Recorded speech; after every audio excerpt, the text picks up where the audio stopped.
E aí, meus amigos, aqui é o Júnior Correia, esse daqui é mais um programa Papo Reto. Antes de eu começar, não se esqueça, se inscreva no canal, ative o sininho, compartilhe com seus amigos, porque você sabe a importância que é não só o canal, mas todas as discussões que nós trazemos aqui, todos os temas que nós trazemos têm relevância para a nossa vida, né, enquanto indivíduos na nossa casa, mas também em sociedade, né? E hoje eu trouxe aqui um convidado que eu conheci recentemente e já vi, adorei o conhecimento dele e a visão dele para a nossa região, que é o Paulo Tiengo, que ele é engenheiro florestal, ele é um entusiasta, um pesquisador também na área de ferrovias, e a gente vai discutir cultural também, ele é um entusiasta, e a gente vai discutir um pouquinho sobre esse tema, ferrovias. Nós aqui que estamos em Cachoeiro, já tivemos uma que passou no meio da cidade, que lá na época Ferraço tirou do centro da cidade, ele até bateu no peito, falou que ele ia conseguir tirar, só que isso trouxe coisas positivas para Cachoeiro, mas trouxe coisas negativas. Por que essa depredação de malhas ferroviárias na nossa região foi negativo para Cachoeiro de Itapemirim? E como é que a gente faz para recuperar? Tudo bom, Paulo? Tudo bem, é um prazer estar aqui, agradeço a oportunidade, né, de poder trazer esses assuntos, né, de conversar sobre isso, que é importantíssimo para Cachoeiro, para o futuro da cidade também. Paulo, vamos começar então no seguinte caminho. Primeiro vamos falar por que as ferrovias, né, o surgimento das ferrovias, né, foi lá no século XVIII, por que o surgimento das ferrovias foi importante para a humanidade? Vamos primeiro partir desse caminho para a gente entender que as ferrovias não são mal, não é algo negativo para a gente. As ferrovias são... Ao contrário. Foi uma invenção positiva para a humanidade, né? O principal fator é a questão do aumento a quantidade de transporte, aumenta o volume do produtos transportados, né? Porque no início se tinha navegação marítima, mas isso só conectava portos. Do interior, onde era a produção, até os portos, você precisava transportar cada vez mais grandes quantidades de produtos e mercadorias. Ela surgiu na Inglaterra justamente por causa do carvão, que era por causa da Revolução Industrial, alimentar as máquinas, exigia cada vez em maior volume. Então, ou a tração animal, ou não tinha outro meio de transporte. Então, a ferrovia resolveu esse problema. Aqui em Cachoeiro, aqui na região, no sul, o primeiro produto foi o ouro. Foi mineral na região de Castelo, outros ali, né, tiveram problemas com os índios, né, que eram os donos da terra, né, chegaram a expulsar os primeiros mineradores dali.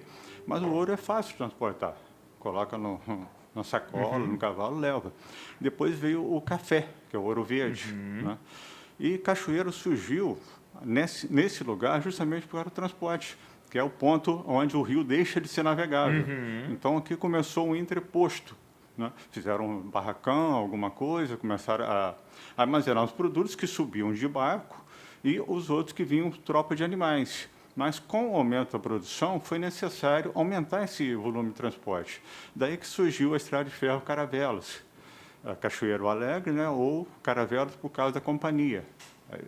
Companhia de Navegação Estrada de Ferro Caravelas. Né, era o Visconde de Matosinhos, que era o proprietário, ele já era dono do jornal Fluminense O País, era muito importante. Então, ele agregou ao serviço marítimo que ele já tinha, de transporte da Bahia para o Rio, daqui para o Rio, o transporte ferroviário, de Cachoeiro para a região produtora, na região de Castelo e até Alegre, de café, para cobrir essa parte encachoeirada do rio, que era inviável a navegação. Só para as pessoas, né, visualizarem, a gente fala muito, ouve muitos professores falando, né, porque imagina que há um tempo atrás esse rio era navegável. Era o final da parte navegável do rio, né? Exatamente. Nós ainda conseguimos ver pontos navegáveis nele, mas ele tinha um final aqui. Quando tinha que subir para Castelo, né, tinha que dar o segmento para subir para Castelo, já não era mais navegável. Não. E aí como é que você fazia? Tanto é que, durante muito tempo, quando nós... Porque aqui, o ouro aqui no Espírito Santo ele não durou muito tempo, né? O ouro forte foi mesmo nas Minas Gerais. O Espírito Santo acabou sendo usado como uma barreira verde. né, Um na escudo. história, um escudo. A gente fala assim, por que o Espírito Santo, na região sudeste, ele é tão subdesenvolvido, né, em relação aos outros estados? Porque a nossa função durante muito tempo, e isso não é demérito nosso, não. Nós tivemos uma função importante, era proteger a nossa riqueza.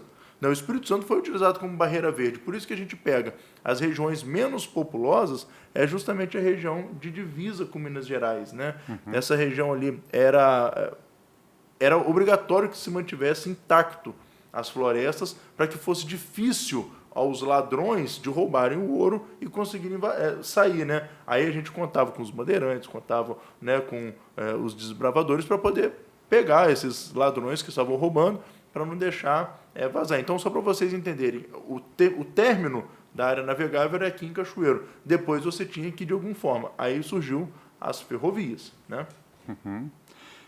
Para você ter uma ideia, em 1887, quando foi inaugurada a Caravelas, uma carga de café que chegasse na estação de Castelo, por exemplo, era despachada diretamente para o Rio de Janeiro, através do sistema intermodal. O produtor colocava o café ali na estação e ele era despachado. Ele vinha de trem até Cachoeiro, a estação era no centro, onde hoje está o Bernardino Monteiro. E tinha um ramal que ia até onde hoje é o Centro Operário. Ali era um porto muito movimentado. Né? Ali embarcava em pranchas, ou navio a vapor também, chegaram a vir até Cachoeiro, ia até o porto em Barra Itapemirim, que era o mais movimentado do Espírito Santo, até o final do século XIX, e lá embarcava em navios que iam até o Rio de Janeiro. Então, o café colocado em Castelo ia até o Rio de Janeiro diretamente naquela época. Bom, você entrou num ponto,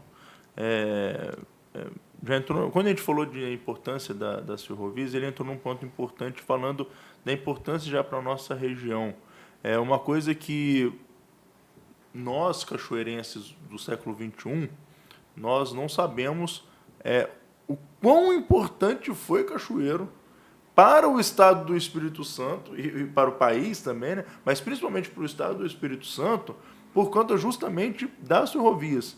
Porque a nossa ligação com o Rio de Janeiro, vamos lembrar que o Rio de Janeiro era a capital nacional, né? Era a capital do país, a nossa ligação com o Rio de Janeiro, ela era direta, o que não aconteceu com a capital Vitória.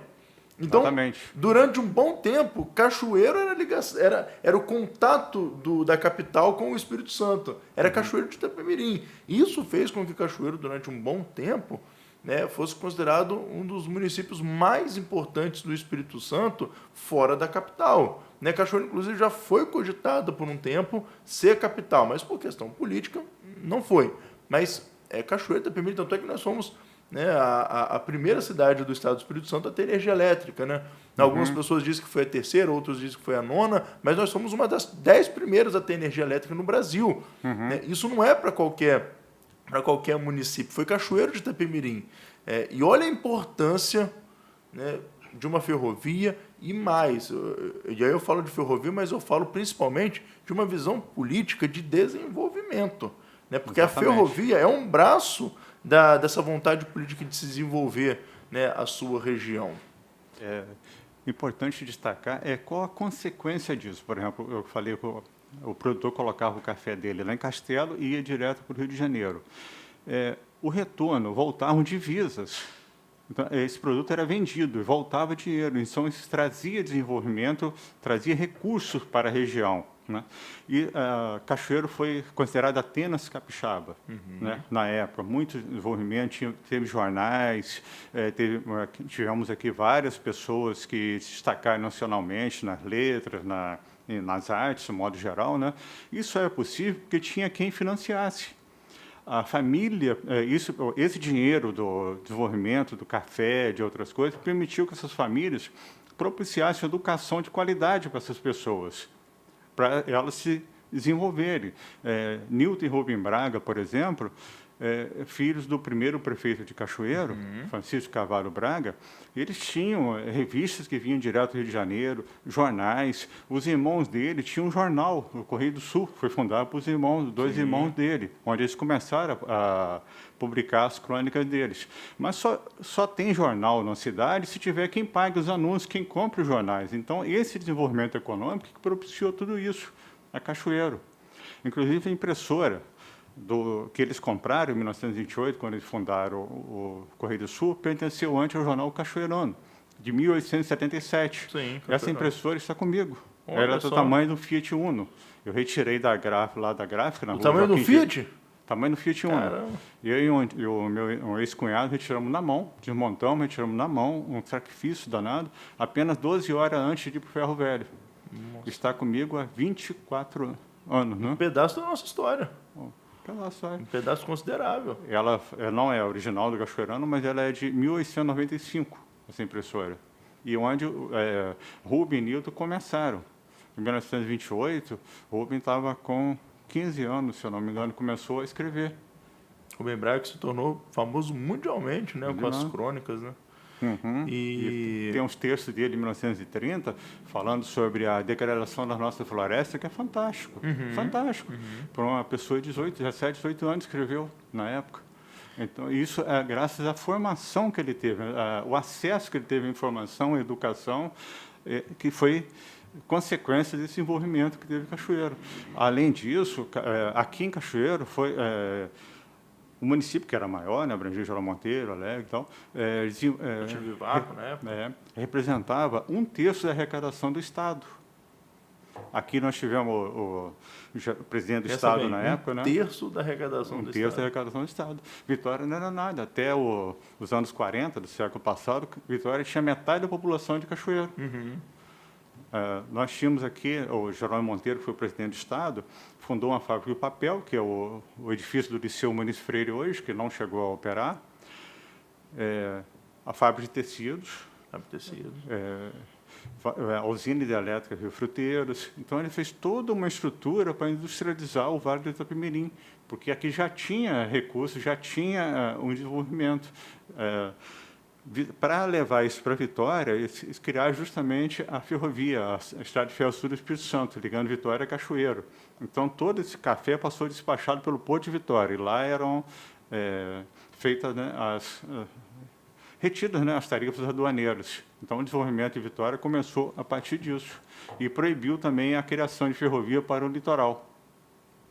Na época, então, o presidente do Estado, Muniz Freire, proibiu por 20 anos que se abrisse estrada de ferro para o litoral, para toda essa riqueza ser carreada para Vitória. E Vitória começou a subir a partir disso aí, e depois...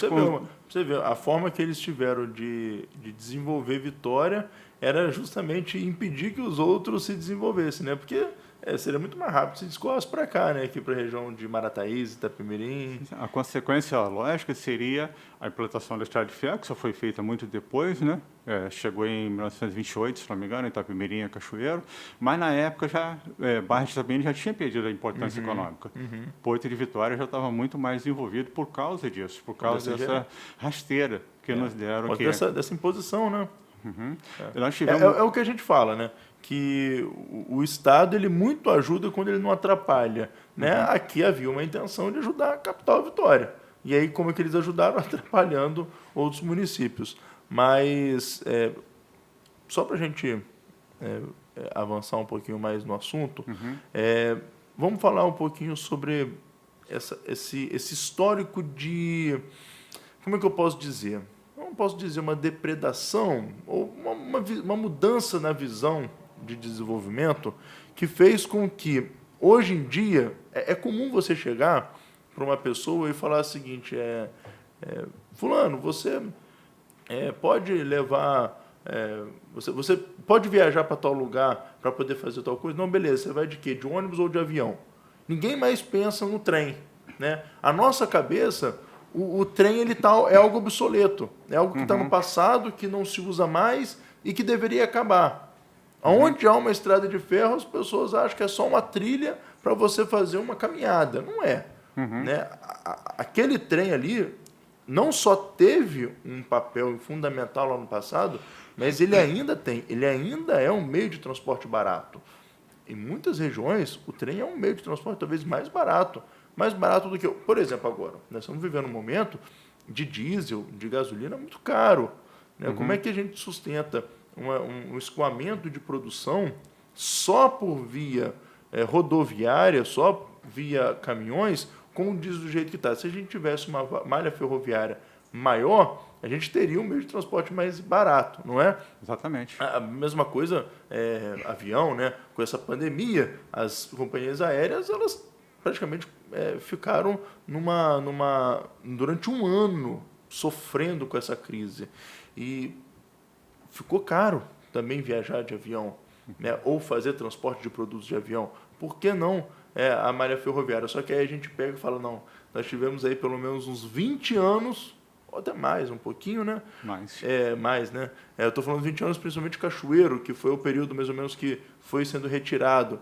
Né? Mais de 20 anos, então em 2020, né? Mais de 20 anos, 30, 40 anos, que está sendo retirado cada dia mais a malha ferroviária de dentro de Cachoeiro.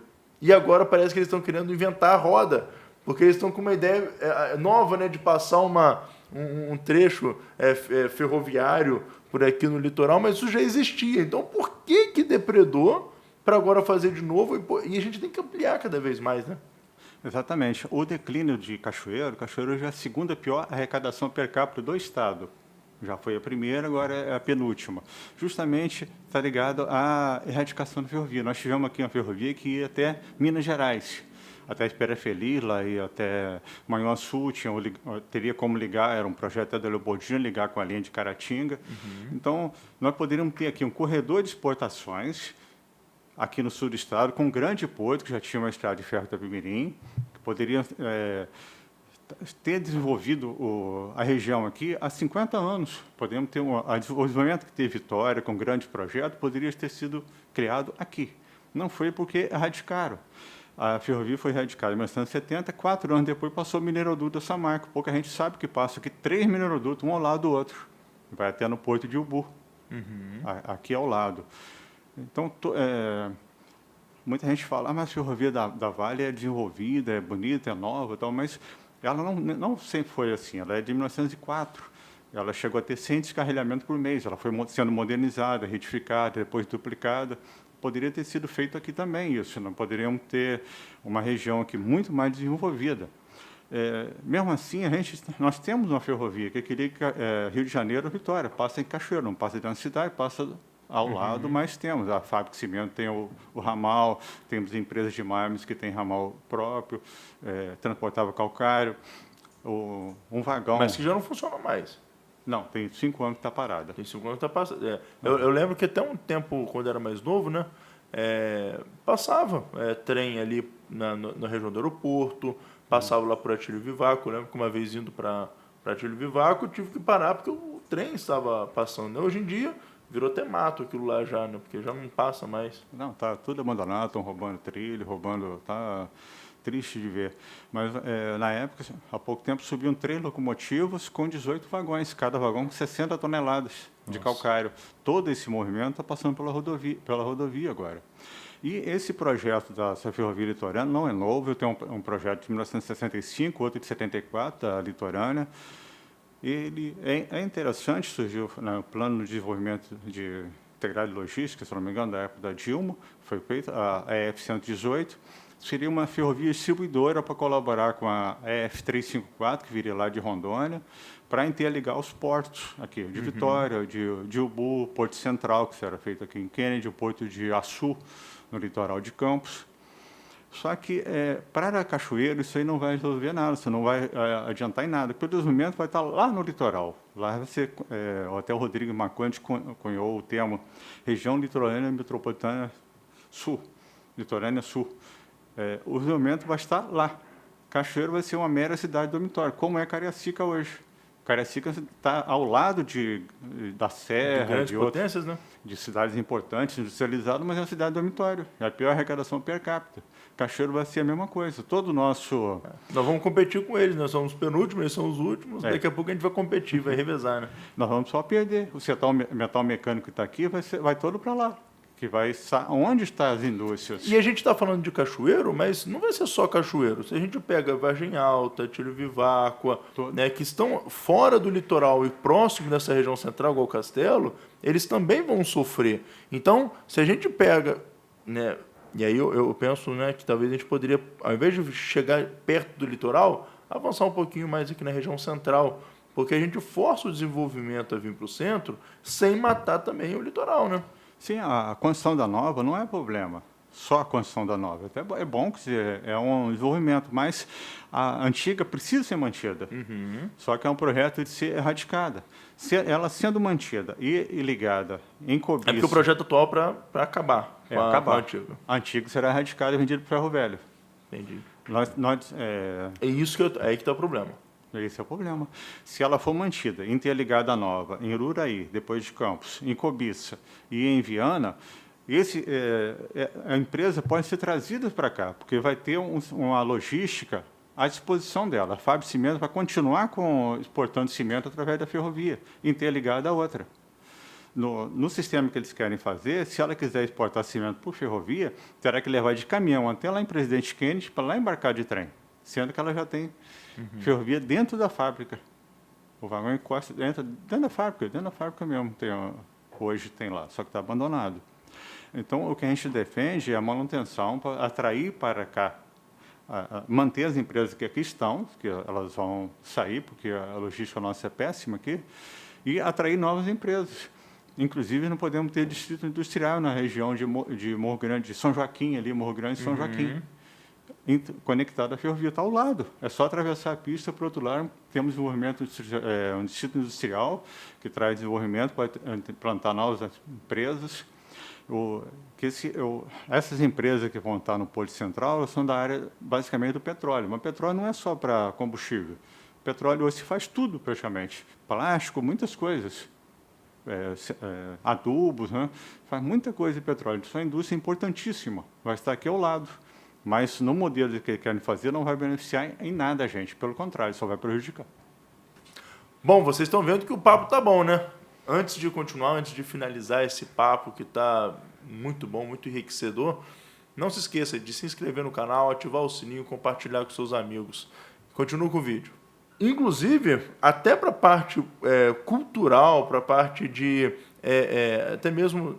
não vai ser só para escoamento de produto, vai ser também para transporte, né? Porque se você pega e faz essa rota ali pegando por Domingos Martins, pegando por uma parte mais serrana, isso até mesmo uma questão de turismo é chamativo. Você pode fazer alguns trajetos, né, turísticos para as pessoas, né? Pega essa parte ali, você vai ajudar a desenvolver, vai ter portos, vai ter ali alguns pontos de ramais para as pessoas saírem, comprarem ali na cidade, conhecerem. Domingos Martins, é um ponto turístico em si. Você tem ali, né, toda uma arquitetura no estilo germânico, né, no estilo europeu lá da Alemanha. Você tem aqui a Vargem Alta, que é uma região montanhosa também, que as pessoas gostam de ir. Cachoeiro de Itapemirim, que tem a sua parte cultural um pouco menos, mas é mais um turismo de negócios, né, econômico. Então você melhora ainda mais o desenvolvimento desses municípios que estão aqui em volta. Você ajuda no desenvolvimento do litoral, ajuda no desenvolvimento do interior e você ajuda no desenvolvimento do sul do estado. A gente fala que o sul do estado acaba sendo muito prejudicado por conta dessa falta da Sudene. Só que a gente precisa dar soluções. E aqui estão algumas soluções que podem ser implementadas, né? A gente tem que deixar de canto essa coisa de vamos fazer um e erradicar o outro. Não, vamos deixar os dois funcionando, né? A gente tem que, nós brasileiros temos que começar a aprender que o desenvolvimento não está atrelado a você matar algo que é antigo. Não, o desenvolvimento ele só é possível, de fato, se aquilo que já acontecia antes estiver junto, caminhando e fortalecendo. Então, eu acho que a visão tem que ser essa, tem que ser de um desenvolvimento, né, com todo mundo junto. Exatamente. Essa ferrovia ela foi importante quando foi concluída em 1910, importantíssima para a região e continua sendo importante hoje. E ela serve para praticamente tudo. Na região da Grande Vitória, ela serve para a implantação de metrô de superfície, porque o ônibus já não está dando conta Você pode levar a segunda ponte, Florentino Naviero, já teve transporte ferroviário. Então, pode voltar a ter, você pode levar passageiro ao lado da rodoviária de Vitória, no início do Porto de Vitória, que já existe projeto. O turismo pode ser atendido com trem regional, o transporte de passageiro e turístico, de toda essa região. Campos também tem o gargalo, que é o rio, né, as pontes, então pode ser usado o metrô de superfície ou VLT, né, veículo leve superfície, muito comum na Europa. Lá eles andam ao lado dos carros, normalmente, não é separado nem nada. Os carros têm que ficar vigiando lá, porque lá a importância do trem é outra. Lá não é uma coisa obsoleta, pelo contrário. Os Estados Unidos, que é a pátria da indústria automotiva, tem quase 300 mil quilômetros de ferrovia. E o Brasil hoje tem quanto? Nós tivemos 37. Hoje, se tiver 15 mil funcionando, é muito. Nossa, é triste, né? Muito pouco, muito pouco. 5% do que os Estados Unidos têm, não é nada. E, além disso, essa ferrovia, a antiga, né, pode servir como espinha dorsal do desenvolvimento socioeconômico de toda essa região. Ela permite o tráfico de serviços, pessoas, outras coisas, entre esses municípios que estão a oeste da 101, que serão mais prejudicados com o desenvolvimento litoral. Então, você cria um corredor de desenvolvimento com a ferrovia antiga, paralelo ao que será implantado no litoral. Você consegue manter o desenvolvimento da região interiorana, ao mesmo tempo que está sendo desenvolvido no litoral. Só para a gente ir finalizando, caminhando para o final, você chega para um europeu, você fala que ele tem que ir de um país para o outro, porque o tamanho da Europa é muito menor que o tamanho do Brasil, né? Você fala para um europeu que ele tem que sair de um país para o outro de ônibus, ele vai ficar espantado. Para ele, o trem é a coisa mais comum do mundo, né? Para o europeu, o trem ele é muito comum. Você vai dentro do próprio país, vai de uma cidade para outra de trem, de metrô, então bonde. De bonde. O ônibus para eles é uma realidade, o carro para eles é uma realidade, só que não é a única, é uma das possibilidades, né? Inclusive é a menos procurada, porque é um pouco mais caro, né? O mais barato é realmente, né, o metrô, porque na relação custo-benefício, né, a velocidade, o impacto e o custo, né? Paulo, obrigado pela sua presença. Eu que agradeço a oportunidade. Muito bom o nosso papo de hoje, acho que foi assim, muito enriquecedor, até por uma questão não só histórica, né, cultural, mas até por uma questão econômica de desenvolvimento, porque a gente está falando agora muito dessa questão de redução de ICMS da gasolina, que o gás está caro, tal. A indústria do petróleo, ela é uma indústria frágil. A gente sabe que o petróleo ele não é um recurso ilimitado, ele é limitado. Né? A gente não sabe quando vai acabar, mas uma hora ele pode acabar. Né? E na hora que acabar, ele vai deixar todo mundo na mão. Então a gente não pode ficar... É muito ruim quando uma economia ela é só baseada em cima de um tipo de cultura. Né? Por exemplo, no século XIX, a França praticamente quebrou, porque ela tinha uma economia muito baseada no vinho, e quando houve a praga, eu me esqueci o nome da praga agora, que pegou todos os pés de uva na França, a França declinou, ela teve que se reinventar. E é assim que acontece. O Brasil, na época do café, na crise do café na década de 20, a mesma coisa.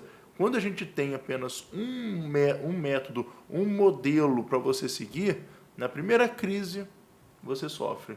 Então a gente tem que trabalhar com desprezar o caminhão, desprezar o ônibus, desprezar o carro, o automóvel. Não, de forma alguma. É caminhar em paralelo, crescendo e desenvolvendo os dois. Exatamente. Mais alguma coisa para falar? E a questão de estar baseado em uma única coisa, a economia, hoje nós estamos, né? O Brasil é praticamente exportador de commodities. Exporta soja, milho, minério. E só. É isso aí. É triste, né? Está dependendo só disso, matéria-prima barata. Paulo, obrigado mais uma vez pela sua presença. Obrigado você por ter visto esse programa. Compartilhe com seus amigos. Você viu que o programa está bom hoje. Compartilhe com seus amigos, seus contatos. Se inscreva no canal, ative o sininho. Me segue nas redes sociais que estão aqui embaixo. E até o próximo programa Papo Reto.